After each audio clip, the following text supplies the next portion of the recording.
Good morning. Welcome back to All Mine Ranch and the Solo Homesteader channel here on YouTube. Glad you're with me. It's a Saturday morning. It's been a while since I've done one of these just sit down and talk videos. If you've been subscribed to my channel, you'll probably know that my last few videos have been me working on the chaos that is this off-grid house, future house, my main house. It's the last major structure that I'm building on this off-grid 31-acre property that I now have, and it's slow going. But I decided to do something a little bit different today. Let's talk about doing hard things. It's been on my mind lately, this topic of doing the difficult thing, doing hard things, because people have made comments to me about, taking on a lot. It's a big project, it's a big burden, it's an incredible amount of hard work. And sometimes they'll explicitly say, how do you do it? How is it that you single-handedly can spend years working your ass off or something? They don't always phrase it quite like that, but I sort of get that question, especially from, bring this in a little bit, especially from my coworkers in the more traditional corporate world who are leading more traditional lives. Among my peers, I'm a security architect for a large international bank doing basically cybersecurity, audit, evaluations, project management, things like that related to security controls of banking systems and financial systems. My coworkers live normal lives. Big house in the suburbs, married, kids, big mortgage. They plan to work for the most part till they're in their 60s. Some of them are in their 60s. Many of them are still in their 30s and 40s. I'm about to be 54. Happy birthday to me here in about 3 weeks, 4 weeks, somewhere in there, 4 weeks. But I'm the only one living out in the middle of nowhere in the Arizona desert, building an off-grid structure, single-handedly to attempt to be mortgage-free and debt-free and to bring my cost of living down to almost as low as it can possibly be with, no utility bills and no real large payments except property taxes and groceries and some insurance and, the usual. So I'm the only one in my peer group who's doing anything along those lines. And sometimes, my coworkers get really curious about what I'm doing and why I'm doing it. But when they see pictures of how beautiful it is out here and how much freedom I have and how peaceful it is, they often make comments like, oh, I'm jealous. I wish I could do that. I wish I had that opportunity. And mentally, I think, well, everybody has that opportunity. You're just choosing not to do it. But a lot of people say, I couldn't do that. And that got me thinking about, well, why can Ryan do it? And why can so many people do it? But why do so many people think that they can't do it? And I have a son who hasn't been forced to do anything extremely difficult. And he sometimes will say, I can't do something. And I say, yeah, absolutely you can do it. You just haven't challenged yourself to do it. So let's talk about hard things. Why is it some people do hard things? Other people shy away from it. When I reflect back on my life and I think about, work ethic and how I learned to do hard things, I can say absolutely being in the military at a young age had everything to do with it. And not everybody, people can't just have military experience. It's not something you can snap your fingers and just, hey, I've got, work ethic and discipline instilled in me by the military, right? But that doesn't mean you can't develop it. So let me back up though. When I joined the Navy right out of high school, I was literally in boot camp 3 weeks after high school graduation. I hope the audio is good. Hope I'm in focus and all of that. When I did that, I did not have any kind of work ethic. In fact, I'd had many part-time jobs in high school because my mom forced me to. Thanks, Mom. I never developed a work ethic. I never appreciated the work. I appreciated the paycheck when I got a paycheck, but I was being forced to work as a teenager because my mom didn't want me to grow up to be a bum. Well, congrats, Mom. I guess it worked, but it wasn't the part-time jobs that did it for me. It was going into the military where I was forced to do many very difficult tasks like unloading a truck, taking provisions from the pier onto the ship. That I was on a destroyer for 3 years. So I guess living on a destroyer for almost 3 years, that in and of itself is very difficult. The working hours were difficult. You didn't get just to do an 8-hour day. You got to do usually a 10-hour hard labor work day and then stand a 4-hour watch in the middle of the night, grab a couple hours of sleep before you get up and do it all over again. And during that work day, oftentimes they would just take the lowest ranking people to do the hardest tasks. Oh, we need to bring this massive load of something onto the ship. And that meant me as an E3, pretty low rank, a seaman for most of it. Eventually I made petty officer 3rd class, but mostly a seaman. It meant that I had to do the difficult, dirty work, including working in the galley for 4 months. They have this thing, I forget what you call it, but it's a rotation that all the new guys on a ship have to do if they're E3 or below. And if things get really dire, sometimes the E4s and below, where you just work in the galley. That's your thing. You serve food on the line, and you cook, and you do dishes, and you wipe down tables, and you sweep the kitchen, the galley. And it's a very long day. It's very hard, and you do it because you're a peon. So I did a lot of that kinds of stuff. And in the military, at least in the Navy, because you have to be self-reliant in the Navy, the guys who didn't pull their weight, who tried to slack off or go hide or, not volunteer, that kind of stuff was noticed. And I noticed that it was noticed, and I didn't want to be that guy. I mean, I was originally that guy, but I guess boot camp taught me that I had a lot more inner strength than I ever thought possible.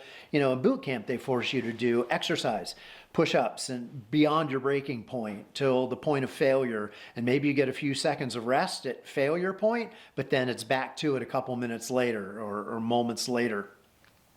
So you very quickly in boot camp learn to push your physical boundaries far beyond what you thought you were capable of in my case, boot camp in Orlando, very hot summer in Florida conditions, hot, humid, full dress.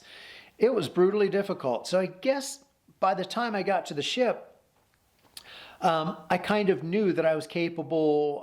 I was not the same kid that I was in high school. Let's just put it that way. And then again, on the ship, there's this peer pressure to pull your weight. And if you don't pull your weight, you get called out. You get called a slacker. You get called a rock. You get called for more difficult duties. So let's say there's a truck that needs to be unloaded, and there's 500 boxes on it, and you've got 10 guys. It means every guy has to carry 50 boxes, right? All the way from the truck up to the pier or whatever. If one guy only does 49 boxes, that means another guy has to do 51. And if another guy only does 30 boxes, somebody else is going to have to do, everyone else is going to have to do 53 or 54. And so when you're working your ass off and you feel that someone else is forcing you to do extra work because they're just going at a slower pace, that pisses you off. So I guess I developed that something in the Navy that said you don't want to be the guy that forces other people to have to work harder because it's just not cool. And A, it's going to come back. B, I just messed that up. A, it's not cool. B, it's going to come back and haunt you because the next time a truck pulls up to the pier, they're going to call you first because you didn't, If you develop a reputation as someone with a strong work ethic and they think of you for it, sometimes they'll think twice and go, no, he's pulled his weight. He's done his part. Let's find somebody else, somebody who is a slacker to take his place. So occasionally you did catch a break, but only if it was recognized that you were a hard worker. So with all that said, I had plenty of opportunity between the ages of 18 and 22 to work really, really hard in really long hours.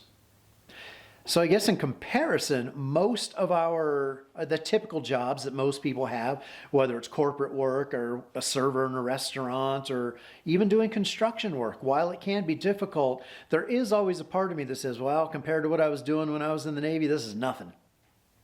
So it's all about having, standards and everything's relatively difficult.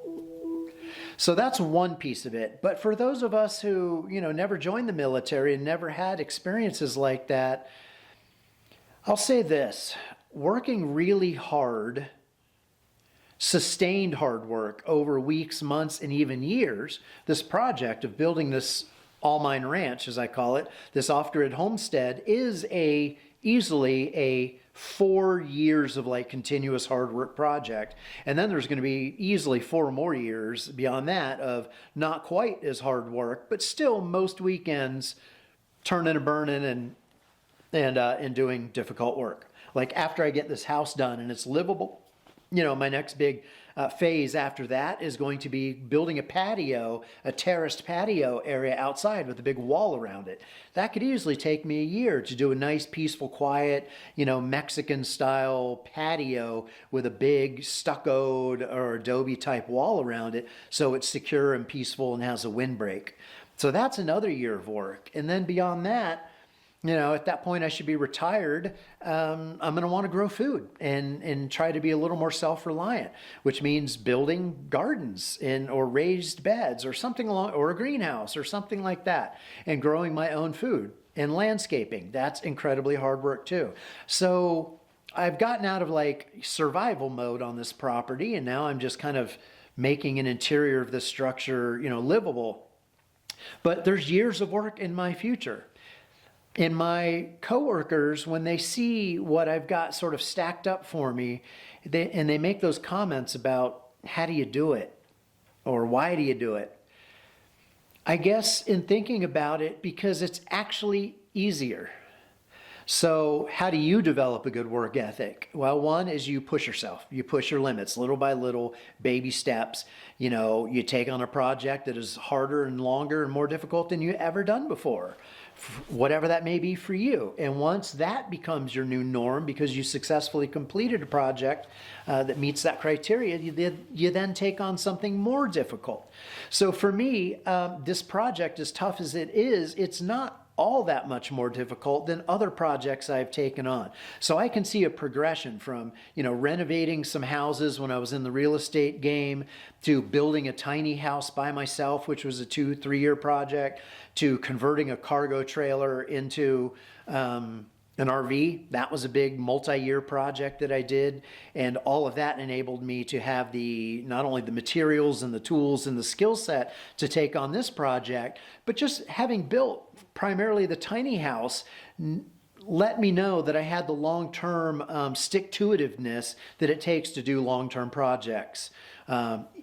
Even though they're tiny and on wheels, a tiny house is no small project. For most people, it's the biggest, most difficult, most challenging project they'll ever take on. And many a man and woman have been brought to their knees and brought to tears numerous times by the frustrations and agony and pain, sometimes injuries that go along with building a tiny house. Because small as it is, it's still a house, and building any house is difficult.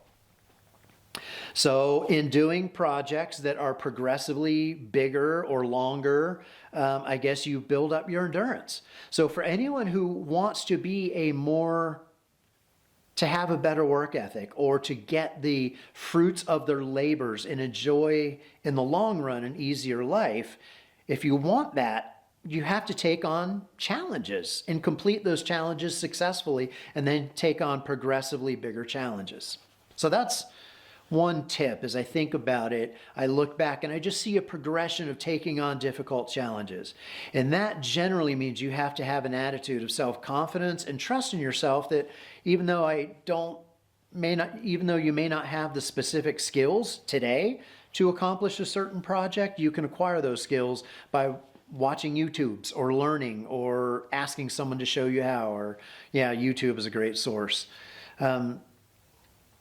So taking on bigger projects, and it doesn't have to be physically building things.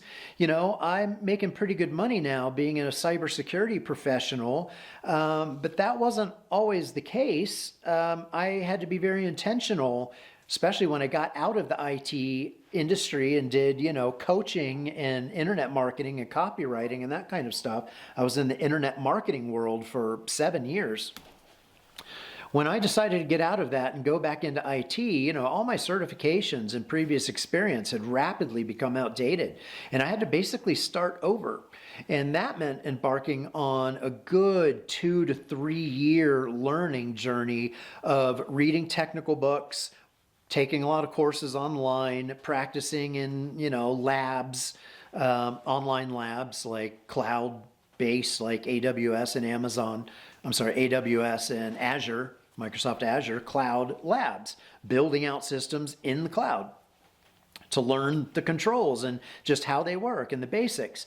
That was a 2 to 3 year learning journey. If I knew when I got started on that how long of a road it would be and how difficult, I might have been scared off from doing it. But I took it one course at a time. I took it one certification at a time. And next thing I know, I was certified in cloud stuff. A few months later, I was certified in security stuff. And then I brought the two together and started learning cloud security. And then I started pursuing work because cloud security I knew was going to be a viable path, a trend, two trends converging, and would create, good paying work for me going forward. And I was right. But I didn't just snap my fingers and become a cloud expert, a cloud security expert. I had to work really freaking hard to do it. So that's another form of project. So my point there is I'm not just talking about physical projects. I'm talking about educational projects as well. Any kind of project. If it's long and arduous and difficult, a lot of people go, oh, I don't want to do long, arduous, difficult projects. But that's all the more reason to do them, because there are benefits to it. Not only do you get the result of whatever the project is, the fruits of your labor, you get to enjoy, but you also build inner stamina and self-discipline and confidence, and it just builds character. There's no other way to say it.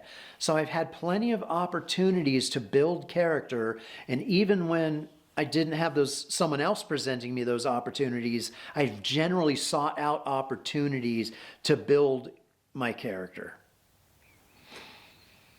I don't always love doing it, and I've sustained many an injury in the process, but it's worth doing for the most part.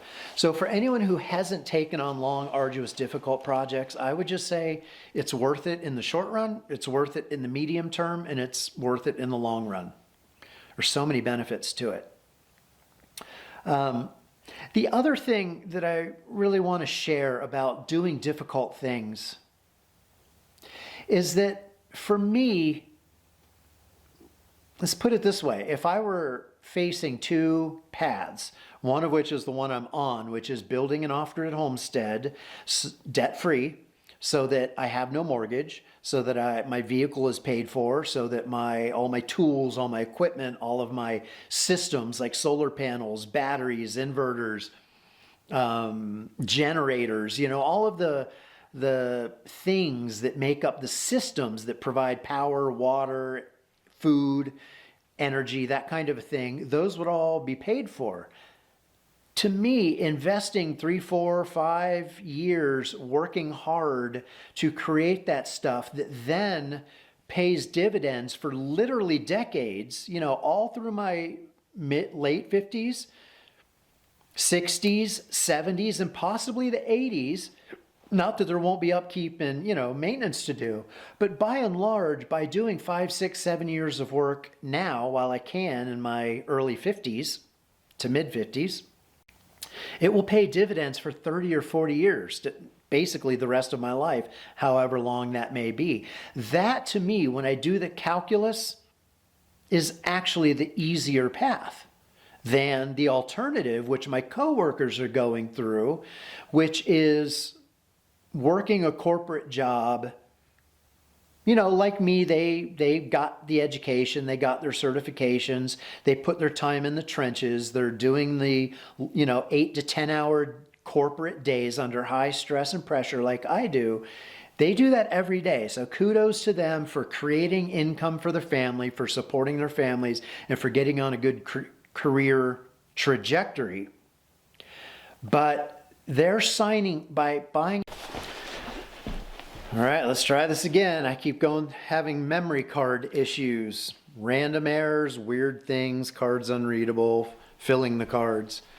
All right, so I was saying my coworkers who have more traditional lifestyles, they've taken on, big mortgages, 3, 4, 5, 600,000, probably more in some cases.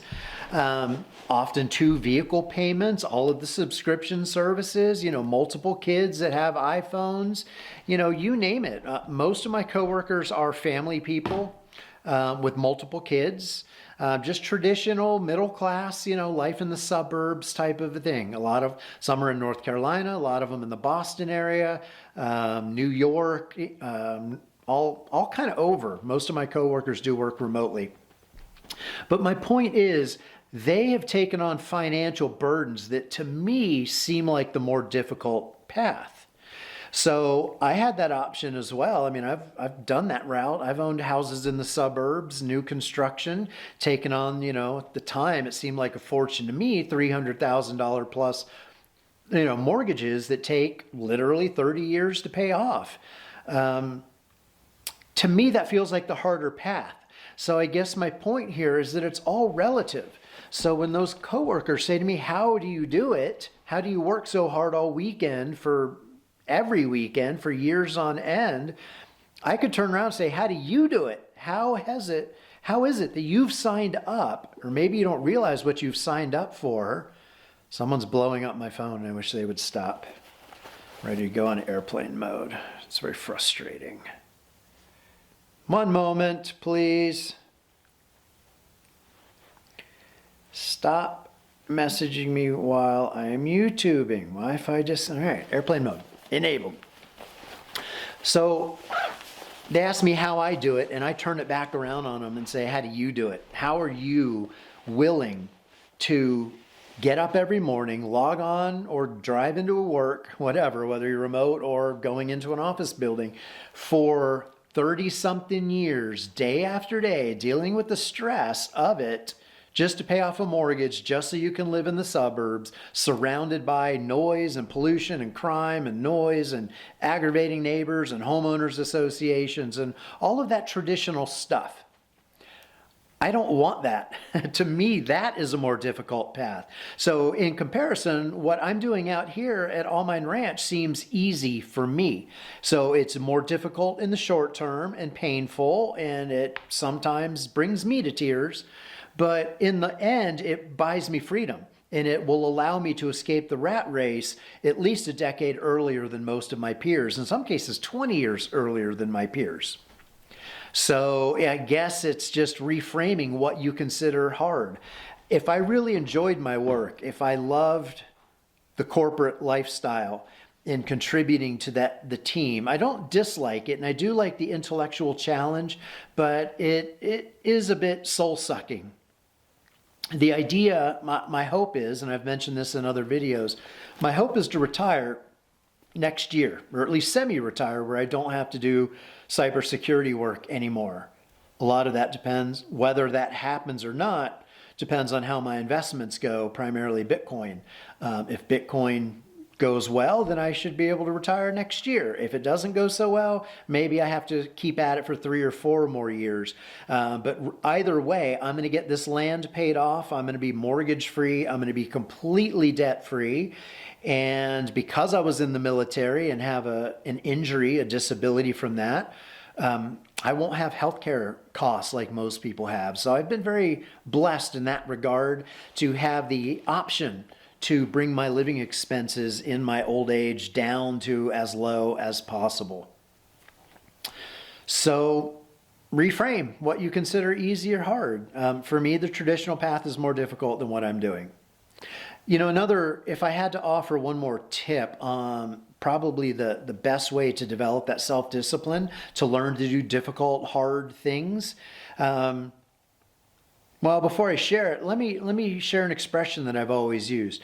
And it's to the effect of the people that want an easy life get a hard life, and people who are willing to have a hard life get an easy life.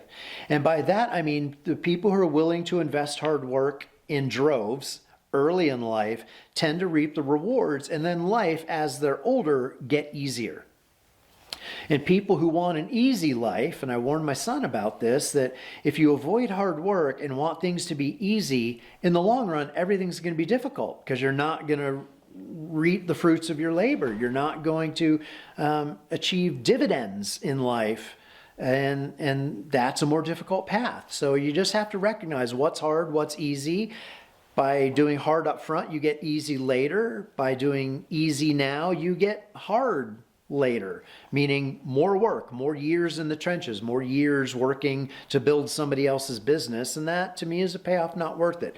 So I guess it's a matter of investing in yourself when you're capable and able-bodied, so that life gets easier when you're older and less capable and less able-bodied.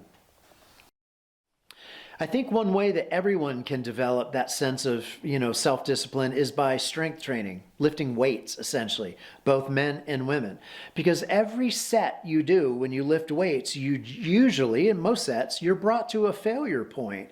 And you quickly realize you're flirting all the time with failure. If I'm doing bench presses and I get to rep number 8, and I can't get to number 9, of course, there is that danger point, especially if you're working out alone, where if you push yourself too hard and you can't get that bar up, it's going to come back down and crush you or injure you. So you do have to be careful.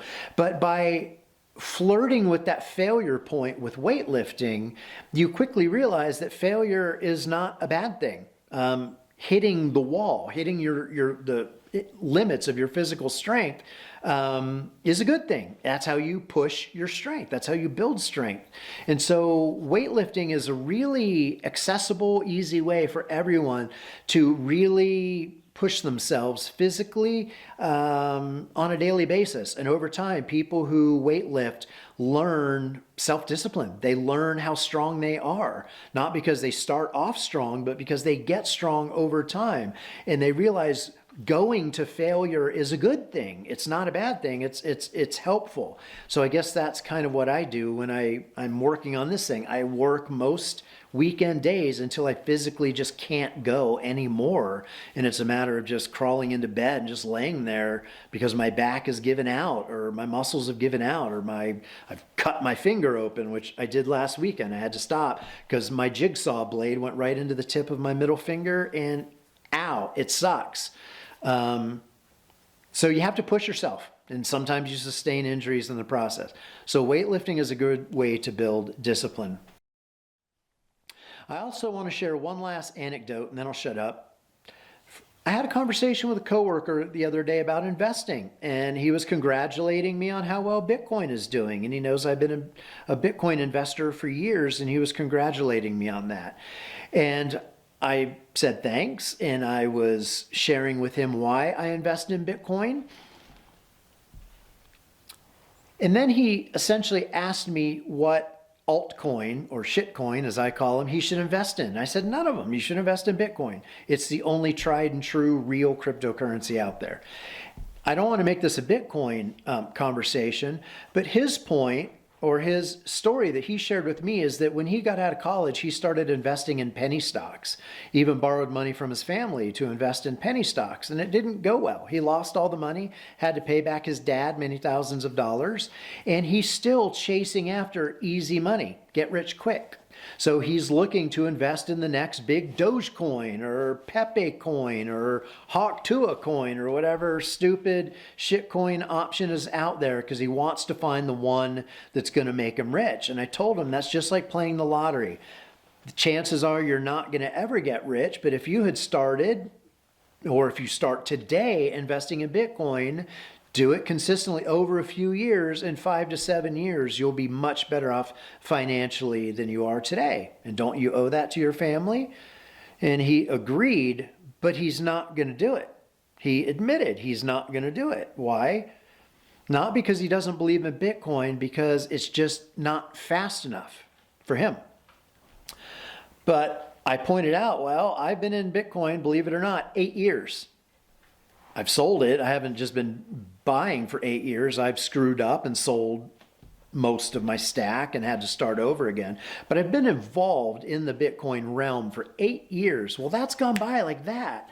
So on the one hand, yeah, 8 years is a long time, and I'm still sort of waiting for that, amazing payday. But my wealth is building from it, and it is coming, and 8 years goes by really fast. So I guess my tip here is recognize that time flies. And even though it might be a multi-year project or a multi-year investment or a multi-year anything, like my 4-year commitment to the Navy, yeah, it was drudgery at the time, but now that I look back on it, it flew by, and time just flies. So a commitment to A multi-year project will go by quickly. So don't let that throw you off. Don't let that discourage you from getting started. So that's just some thoughts on working hard, taking on difficult things. It makes your life easier in the long run. And me, being inherently lazy, I'm willing to work like a dog so that I can be lazy later in life, so that I can travel or lay on the couch all weekend if that's what I choose to do. It's not likely. I'll probably always keep working and building things because I do like woodworking and trying new things and learning. But at least I'll have that option because I will be debt free, and I hopefully will be able to retire at age, 54, maybe 55 or 56. But it sure as hell isn't going to be 65 or 70, God willing. So if you got anything out of this video, if you agree, if you disagree, leave me a comment. Let me know. I'd love to hear your thoughts. Subscribe, share the video if you think there's any young person or old person that might benefit from some of my sharing. And thank you very much, and have a great life. Hey, as I'm editing this video, I thought of one bonus tip I'd like to offer you guys. It's, any big project, anything that's difficult to do, if you knew how difficult it was going to be up front, you're less likely to get started. So I guess the tip, that's Stanley shaking. The tip is to not overthink how difficult something is to be. It's just to take that first step. An example is when I have my landscaping days here on the property, when the weather's nice and I'm in the mood to do some landscaping, if I thought too much about how much work I was going to accomplish that day, I would probably never start. But I find just by finding one little task, by focusing on one little task, like, I'd like to move this pile of brush out. Just make this one little pile go away. It could be a 5 or 10, 15-minute task, but then once I'm warmed up, once I'm in the groove, I then find the next task and the next and the next. And I tend to work like a dog, and I'll put in a whole day of landscaping until I'm literally like brutalized physically. And can't work anymore, like I described earlier.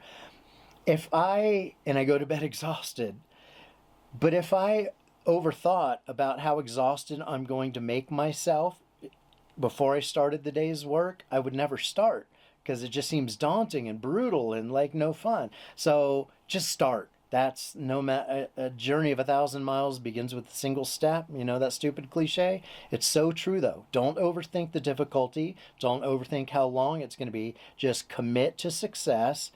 Take that first step and let the momentum of the first step take you to the second step. Then the momentum of that second step, good feelings come as a result of accomplishing things. That's one thing I can say absolutely is true for me. You feel good when you get something done, and it inspires you to then, you look around like, okay, what's the next thing I can do? What can I knock out with my available time today that will feel rewarding and good? And then you do it. And if you still have some time left, you do the next thing and the next thing until your day is just gone and you've accomplished dozens of things. I know I have some days where I've accomplished literally dozens of tasks that I wanted to get done, and it feels really good. And I sleep, for the most part, extremely well, having done all of those things, because accomplishment leads to positive feelings. Positive feeling creates momentum. Momentum gets results, gets you to the finish line. But if you overthink it up front, you'll never get started. So baby steps. Begin that journey of 1,000 miles with one step. Just start and let momentum take you 90% of the way to the finish line.